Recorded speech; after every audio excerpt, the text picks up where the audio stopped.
चलो बच्चों, तो आज हम लोग अकाउंट में चैप्टर नंबर 6 कंटिन्यू करें ना, जिसका नाम है रिटायरमेंट ऑफ अ पार्टनर। देखो, इस चैप्टर में जो फाइनल एक्सरसाइज के क्वेश्चन देख रहे थे, आज हमें उसका आखिरी क्वेश्चन देखना है। क्वेश्चन नंबर 19 हमें देखना है। और ये हमारा कौन सा टॉपिक चल रहा था? इसमें डेथ ऑफ अ पार्टनर, वो टॉपिक हमारा चल रहा था। क्या अगर पार्टनरशिप बिजनेस में कोई एक पार्टनर की डेथ हो जाए तो क्या ट्रीटमेंट देते हैं? और उसके लिए हम लोग आगे के सम में देख रहे थे कि अगर कोई पार्टनर की डेथ हो जाए तो सिर्फ एक ही अकाउंट तैयार करते हैं, सिर्फ उस पार्टनर का कैपिटल अकाउंट, जिसे एग्जीक्यूटर अकाउंट कहते हैं। कि जो पार्टनर की डेथ हो गई उस अकेले का कैपिटल अकाउंट तैयार किया जाता है और उनमें कितनी अमाउंट बचती है वो उनके परिवार वालों को दी जाती है। बरोबर ना? ऐसे क्वेश्चन हमने आगे किए ना। अब 19 वाला क्वेश्चन भी वैसा ही है। आप लोग देखो टेक्स्ट बुक में कि उसमें एटीएम पार्टनर्स हैं, एटीएम 3 पार्टनर हैं, जिसमें बैलेंस शीट और नीचे दिया हुआ है कि एम डाइड ऑन 1717। एम की डेथ हो रही है 1717 को। देखो इसमें ना डेट ये खास ध्यान देते हैं भाई, कितने मंथ हुए वो खास ध्यान दिया जाता है। कि अगर समझो यहाँ 17 है तो 31 3 से लेकर 17 तक अगर गिने ना तो 3 मंथ होते हैं। कितने महीने हो जाते हैं? 3 मंथ्स हो जाते हैं उसमें। बराबर? तो यहाँ पर कितनी सारी काउंटिंग होगी जो 3 मंथ के हिसाब से होगी। न्यू ईयर का इंटरेस्ट अगर कुछ भी गिनना हो, न्यू ईयर का प्रॉफिट अगर कुछ भी गिनना हो, तो वो किसके हिसाब से गिना जाएगा? ये 3 मंथ के हिसाब से गिना जाएगा। बराबर? अब ये बैलेंस शीट एडजस्टमेंट दिए हुए हैं और हमें हमें एम एग्जीक्यूटर अकाउंट तैयार करना है।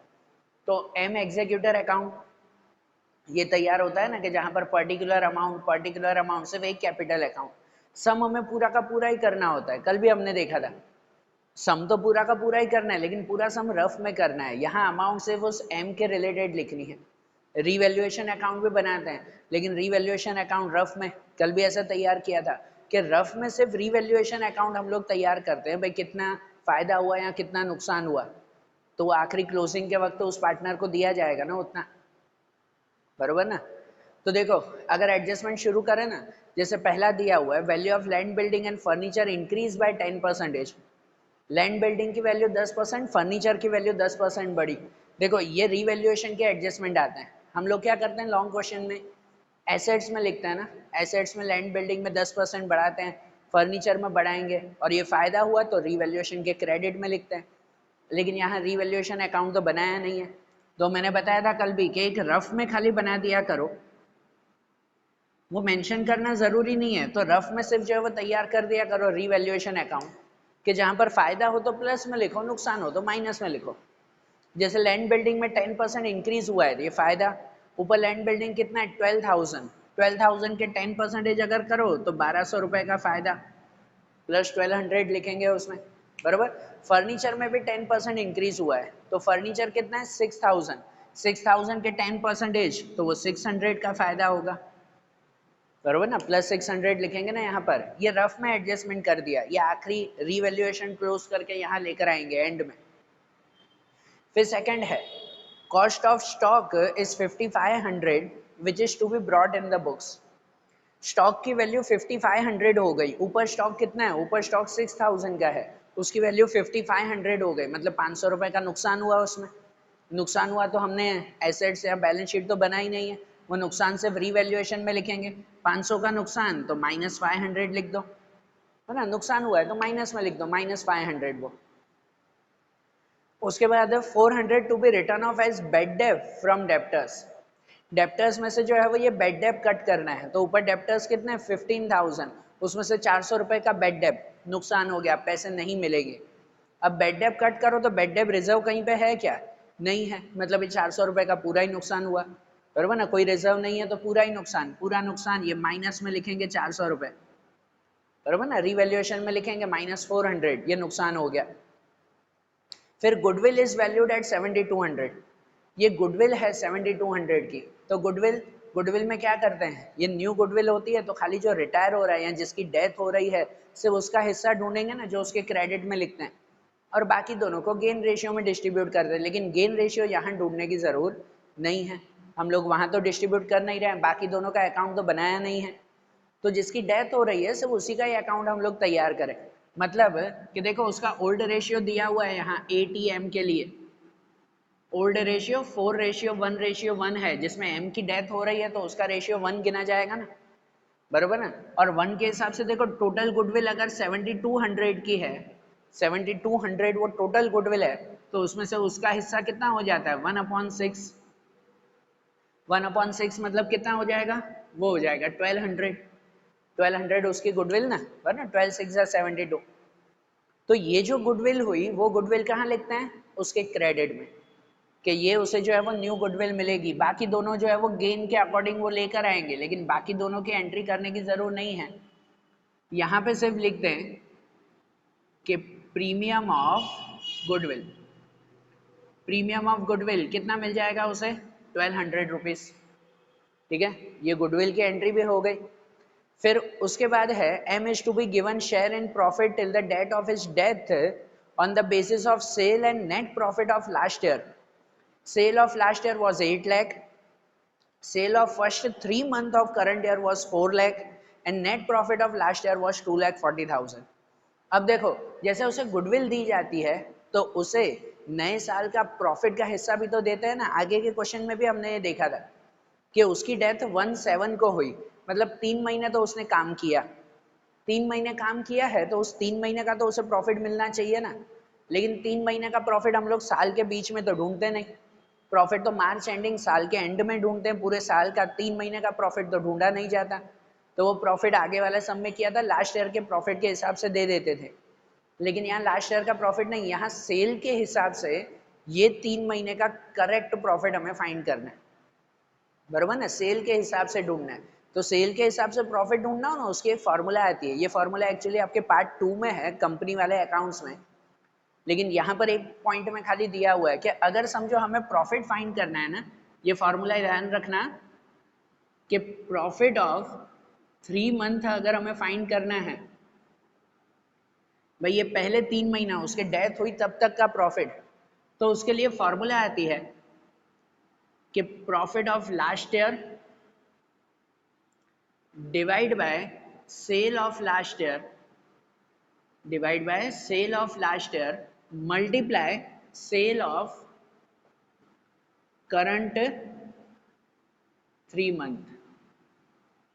3 महीने का प्रॉफिट ढूंढना है तो यहाँ 3 महीने की sale, profit of last year divide by sale of last year multiply sale of current 3 months, कि ये 3 महीने का सेल, बराबर। इसके हिसाब से हमें 3 महीने का प्रॉफिट मिलेगा। अरे ध्यान, तो देखो यहाँ पर जो है वो प्रॉफिट ऑफ लास्ट ईयर, तो लास्ट ईयर का प्रॉफिट कितना है 2,40,000 दिया हुआ है, लास्ट ईयर का profit 2,40,000। Sale of last year, तो सेल ऑफ लास्ट ईयर उसमें दी गई है 8 लाख, 8 लाख है उसमें। एंड सेल ऑफ 3 मंथ, तो सेल ऑफ फर्स्ट 3 मंथ तो उसमें दिए हुए हैं 4 लाख, 3 महीने की सेल 4 लाख। तो इनके हिसाब से अगर हम लोग फाइंड करें ना तो कितना हो जाता है 4 2 एंड 2 12 मतलब 1,20,000 हो जाएगा। 1,20,000 ये 3 महीने का प्रॉफिट हो गया, प्रॉफिट ऑफ 3 मंथ वो इतना मिल गया। और ये 1,20,000 वो पूरा प्रॉफिट है जिसमें से जो रिटायर हो रहे हैं, जिसकी डेथ हो गई है, उसका हिस्सा उसे दे देते हैं ना। मतलब 1,20,000 का अगर हमें प्रॉफिट मिला है तो उसमें से उसका हिस्सा दे दिया जाएगा कितना 1/6। 1/6 देंगे ना, तो 1/6 तो मतलब कितना हो जाएगा 20,000 हो जाएगा, 6 2 20,000 का प्रॉफिट आ जाएगा उसे। तो ये उसे 3 महीने का प्रॉफिट देना है 20,000 रुपए, बरोबर। ध्यान रखना ये पॉइंट नया है, ये फॉर्मूला भी ध्यान देना, बाय चांस 1 मार्क में कभी पूछ ले आपको तो, ठीक है। तो ये फॉर्मूला ध्यान रखना। भाई 20,000 का प्रॉफिट हुआ तो वो यहाँ पर दे देते हैं, profit and loss account new year का हो गया 20,000, प्रॉफिट है तो यहाँ पे, लॉस होता तो डेबिट में देते उसे, क्लियर। उसके बाद दिया हुआ नंबर 6 में कि 1850 to be paid to M executor in cash and balance amount in 2 equal annual instalment with interest at 12% interest पर एन्यूम। यहाँ पर 1850 उसे कैश देना है जो एम की डेथ हो रही है वो, और बाकी की अमाउंट लोन में रखनी है 2 इंस्टॉलमेंट के हिसाब से। और आखिरी में दिया भी हुआ है कि लोन अकाउंट भी बनाना है, तो वो तो आखिरी में बनाएंगे ना, कल भी किया था, पूरा लोन अकाउंट तैयार किया था वैसे ही। तो इस 6 वाला एडजस्टमेंट संभाल के रखो, ये एंड में आएगा कि 1850 उसे कैश देना है, बाकी का लोन में रखेंगे, ये लास्ट में रखते हैं। अब बैलेंस शीट की एंट्री करते जाएं। बैलेंस शीट में पहले कैपिटल, जिसमें खाली एम का कैपिटल लिखेंगे, तो एम का कैपिटल कितना है 9,000, तो वो 9000 यहाँ पर लिख दें।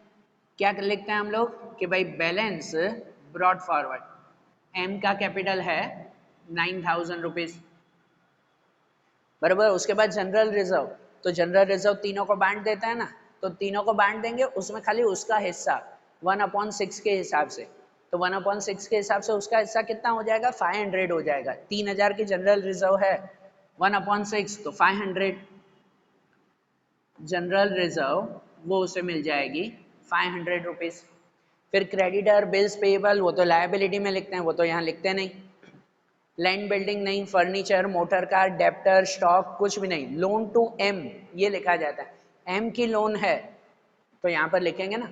देखो एसेट्स में लोन दी गई है, एसेट्स में लोन दी गई है, इसका मतलब हम लोग यहाँ डेबिट में लिखेंगे कि लोन अकाउंट, ये एम की लोन है, कितनी है 9000 की, बराबर। और देखो डेबिट साइड पे अगर लोन लिखे ना तो उस पर इंटरेस्ट नहीं देते, बराबर, उस पर इंटरेस्ट जो है वो नहीं काउंट करते, ये ध्यान देना।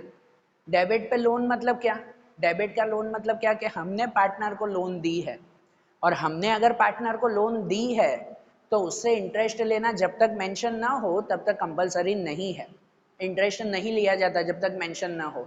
अगर आपको लायबिलिटी साइड पे लोन दी गई होती ना तो हम लोग क्रेडिट साइड पे लिखते, और क्रेडिट साइड मतलब कि हमने पार्टनर से लोन ली है, दी नहीं है, लोन ली है, और उसका मतलब हमें कंपलसरी उसे इंटरेस्ट देना होता है, ठीक है। नहीं तो सिंपल सा याद रखो कि अगर डेबिट साइड पे लोन आता हो, डेबिट साइड पे लोन आता हो तो इंटरेस्ट नहीं गिनना है, क्रेडिट साइड पे लोन आता हो तो बिना कहे भी 6% का इंटरेस्ट उसे देना है, बराबर। तो ये डेबिट साइड पे लोन है, उस पर इंटरेस्ट नहीं आएगा, ये ध्यान रखना। और आखिरी में दिया हुआ है कैश 1000, तो कैश तो लिखेंगे नहीं यहाँ पर, ये सब एंट्रीज हो गई है ना। Adjustment, balance sheet clear. अब क्लोज कर दें उसे, अब क्लोज करें हम लोग, तो इस साइड का अगर हम लोग टोटल देखें तो यहाँ पर कितना हो जाएगा 21 और 30,500, 30,500 इसमें हो जाएगा, बराबर। हाँ एक मिनट मैं भूल गया, देखो यहाँ पर क्लोज डायरेक्टली नहीं किया जाएगा कि मैंने ऐसे ही क्लोज कर दिया, रीवैल्यूएशन बाकी है, बराबर ना। ये रफ में बनाया था रीवैल्यूएशन, उसका भी प्रॉफिट या लॉस तो यहाँ पर बताना पड़ेगा ना, उसका हिस्सा तो उसे देना पड़ता है ना, बराबर ना। यहाँ पर रीवैल्यूएशन जो है वो क्लोज करें हम लोग कि भाई कितना आ रहा है, फायदा हो रहा है 1800 का, नुकसान हो रहा है 900 रुपए का, 5 और 4 900, तो 1800 में से 900 जाएगा तो 900 बचेगा, ये प्रॉफिट हुआ हमारा, बराबर। और प्रॉफिट हुआ तो प्रॉफिट यहाँ ट्रांसफर करते हैं ना, ये पूरा प्रॉफिट है डिविजिबल प्रॉफिट, जो डिविजिबल प्रॉफिट तीनों को बांट देते हैं, उसमें से एम का हिस्सा कितना मिलेगा, उसे अगर हम लोग 1/6 दे दें ना तो उसका कितना होगा 150 हो जाएगा, कितना 150 रुपीज। तो यहाँ पर डिविजिबल प्रॉफिट, वो डिविजिबल प्रॉफिट लिखना है 150 रुपीज, बराबर। भूलना मत बेटा, ये भूल गया तो फिर टोटल नहीं बैठेगा, ठीक है। रीवैल्यूएशन रफ में बनाया है, उसे क्लोज करके यहाँ पर लेकर आए, अब इनको क्लोज करें। अब क्लोजिंग की जाए यहाँ पर, क्या अब अगर क्लोजिंग करें, अब करें 20 और 29 30, 30,850, 30,850 होगा इसमें, बराबर ना। 21 और 9 30, 30 और ये 7 और 8, 30,850। यहाँ पर भी लिखेंगे 30,850, जिसमें से 9,000 अगर कट करें तो बाकी का बचता है इसमें 21,000, 21,850। और उसमें सिक्स्थ वाला एडजस्टमेंट दिया हुआ है कि 21,850 में से 1,850 कैश देना है और बाकी का रखना है लोन, मतलब बाकी का 20,000 का लोन रखना है हमें, बराबर। तो इतना जो बैलेंस यहाँ पर आया उसको यहाँ दोनों में लिख देंगे ना, मतलब यहाँ पर कैश अकाउंट करके लिख देंगे, कैश अकाउंट 1,850, और बाकी लोन अकाउंट करके लिख देंगे, लोन अकाउंट कितना, तो 20,000, बराबर ना। इतना कैश दे दिया, इतना लोन दे दिया, ये इसका अकाउंट क्लियर। और अब जो 20,000 का लोन है वो लोन हमें देना है 12% इंटरेस्ट के हिसाब से 2 इंस्टॉलमेंट में, तो उसके लिए पूरा लोन अकाउंट अलग से बनेगा ना, बराबर ना। तो ये एग्जीक्यूटर अकाउंट बना, इसे अच्छी तरह से समझ लो, देख लो, तो अब इसके अकॉर्डिंग लोन अकाउंट हम लोग तैयार करें। देखो बेटा क्या अब जैसे लोन अकाउंट बनाया जाए, तो लोन अकाउंट बनाने के लिए वैसे ही ना डेबिट और क्रेडिट में हम लोग बनाते हैं डेट पर्टिकुलर और amount, date particular and amount, बराबर। लेकिन ये लोन अकाउंट तैयार करने के लिए पहले पहले रफ वर्क करते हैं।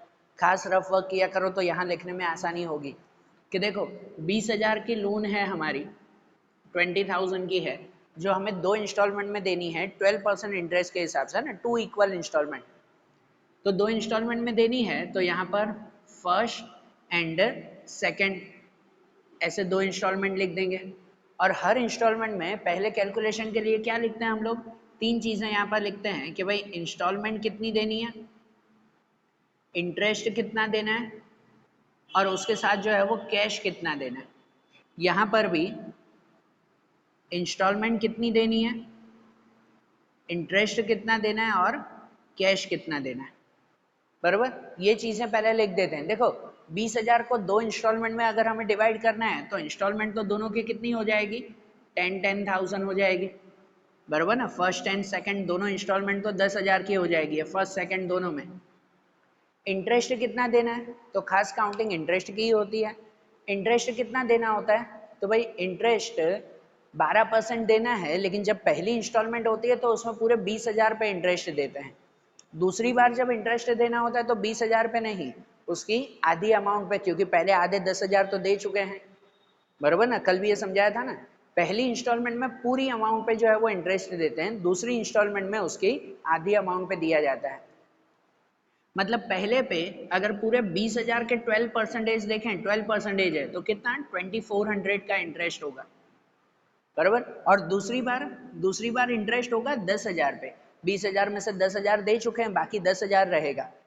दूसरी बार में 10,000 पे जो है वो इंटरेस्ट काउंट होगा, 10,000 के 12% मतलब कि 1,200 रुपए। बराबर। और फिर इसमें टोटल देखेंगे कि भाई पहली बार में इंस्टॉलमेंट और ये इंटरेस्ट मिलाकर कितना देना है तो 12,400 देना है।